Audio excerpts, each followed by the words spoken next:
Y suerte para el Villarreal esta noche, ¿eh? Sort Con per el Villarreal a muerte està... hoy, todos. Queda dit aquest missatge, fem una pausa per a la publicitat i en tornar sabrem com funciona un programa que ha posat en marxa una associació de València perquè la gent gran cuide d'altra gent gran que necessita, sobretot, companyia. Un minutet i tornem. Fins ara. Hola, com anem? Molt bé, i tu? Yo pues, com si com sa. Sí, com sa. Bueno, bene, si diré per teléfono. Papá, ¿cómo estás? Pepe, ¿me quieres? Es que la soledad la llevo muy mal. Lo que tu sents de la gent major, de veure com disfruten, això no té preu.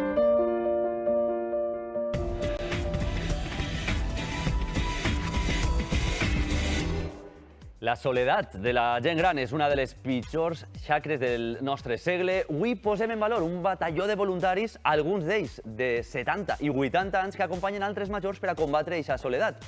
Els assegure que val la pena conèixer-los. Mira. L'essència de la fundació és fer companyia a la gent que està soles. Perquè n'hi ha moltíssima gent, moltíssima més de la que se pensem, que viuen a soles. Hola, senyor François. Hola, bon dia. Bon dia. Com anem? Molt bé, i tu? Yo pues, com si com sa. Sí, com sa. Molt bé. Entonces avui anem a la platja o avui fa massa caloratge?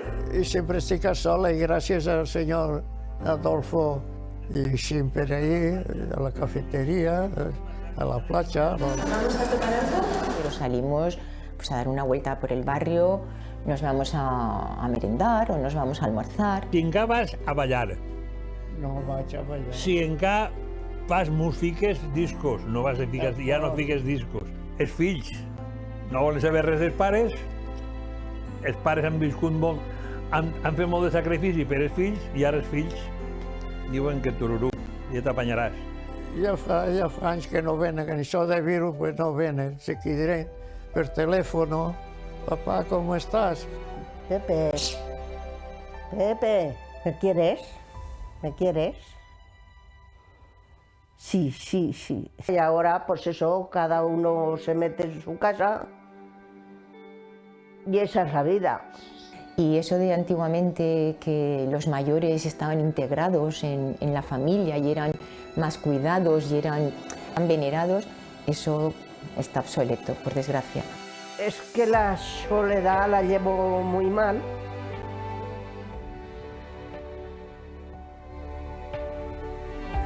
Quan vas al vas a la persona major i te veu i estàs en ella i contactes en ella, l'alegria que tenen y la cosa que tienen val todo lo del mundo.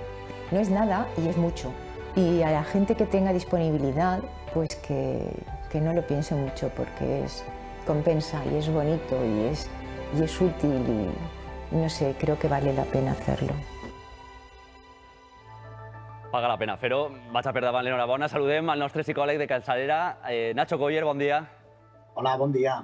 Nacho, ens commou escoltar això de dir que la soledat la porta malament. Quines conseqüències té la soledat per a la gent gran, sobretot? Bueno, major risc de mortalitat, tindre un pitjor benestar mental, benestar físic. Som una societat en la qual el contacte personal es dona tranquil·litat i es dona benestar. El deixar o l'extingir aquest contacte físic o la proximitat física, evidentment, dispara la possibilitat de depressió, de deteriori cognitiu, de poder aparèixer malalties cardiovasculars. És a dir, l'efecte és tremendo, no? Nacho, només a la ciutat de València hi ha 45.000 majors de 65 anys que estan a soles. I atenció a la dada, el 75% són dones. Com frenem aquestes xifres? Pues malament, perquè això és una pandèmia. L'OMS ja diu que és una... Bueno, pandèmia no li posa, però és un mal que les institucions públiques i les persones hem de posar-nos, hem de fer un canvi. Mira, jo penso que hem de fer un canvi, virar cap, en lloc d'anar cap a l'individualisme, que és el que està tan de moda, ja hem parlat en moltes ocasions d'això, hem de canviar, intentar modificar el xip i intentar virar cap al cuidado dels demés. Hem abandonat el que és la generositat o estar al cuidado dels demés. La gent major que ha donat la seva vida, que s'ha sacrificat per els nets, per els fills, per els nebots, ara estar a soles, això és tremendo, no? Perquè és una vida sencera que se'n va sense poder comptar amb ningú, sense poder solidaritzar o sense la complicitat de la resta, no? I que pense que tant les institucions com les persones a nivell individual hem de fer un esforç per a denunciar o per a canviar o per a acompanyar aquestes persones, no? Gràcies, Nacho, per estos comentaris que la veritat que ens animen a acostar-nos a la gent gran. Bones festes. Sí, perquè costa molt poc, és dedicar-li uns minuts, un poquet del teu temps, que tots, en certa manera, podem trobar un poquet de temps per a dedicar-li a la gent que estiga soles i fer una mica de companyia, no? Que la seva vida segurament serà una mica més dolça, no? Gràcies, Nacho. Que poquet costa fer que una persona en soledat no ho estiga. Una variació importantíssima no només en l'estructura de les poblacions, sinó fins i tot l'estructura dels edificis de les ciutats. I s'ha passat del grup parental ample, on tots formaven part d'aquest nucli familiar ample, a l'individualisme, la parella cada vegada més restrictiu i cada vegada, a més, la mobilitat en el treball fa que una part de les famílies estiguen allunyades de les altres. Li preguntava a Nacho com podem fer ara això.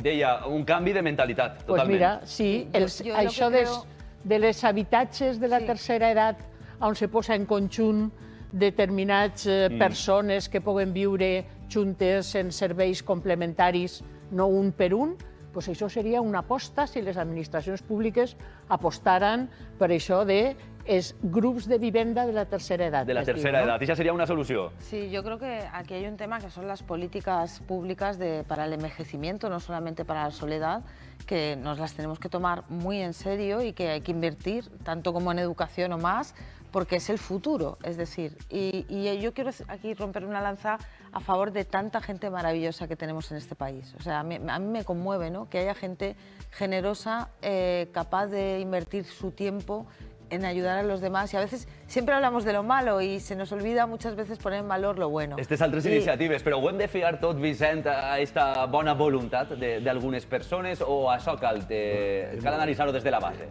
Estem parlant d'una situació que afortunadament és minoritària. Minoritària. En la majoria de les famílies encara queda el rescoll de compartir en els majors. Els propis majors s'associen en grups, en barris, en centres, en la cafeteria de baix, etc. Vull dir que hi ha moltes iniciatives per a combatre això. Ara, per a aquests casos extrems de solitud, de que tenen els fills lluny, o que els fills treballen, o que tenen situacions familiars diverses, efectivament, ha d'haver més iniciatives, però és que ja les hi ha també, perquè des del punt de vista sanitari, les persones que tenen deficiències de salut tenen també uns avisos. Serveis socials en molts ajuntaments, en molts pobles del nostre país i arreu d'Espanya, van a fer-los el dinar, van a visitar-los tots els dies. Estem parlant d'una realitat creixent. Sí, que va más. I com jo crec que és creixent, és de veres que les institucions públiques se tenen que involucrar en més mesura perquè l'envelliment de la població és creixent. S'ha de buscar mesures, insistim, vaig a per davant la nostra enhorabona a esta associació de la ciutat de València. Ja saben que esta Setmana Santa estem ben pendents de què?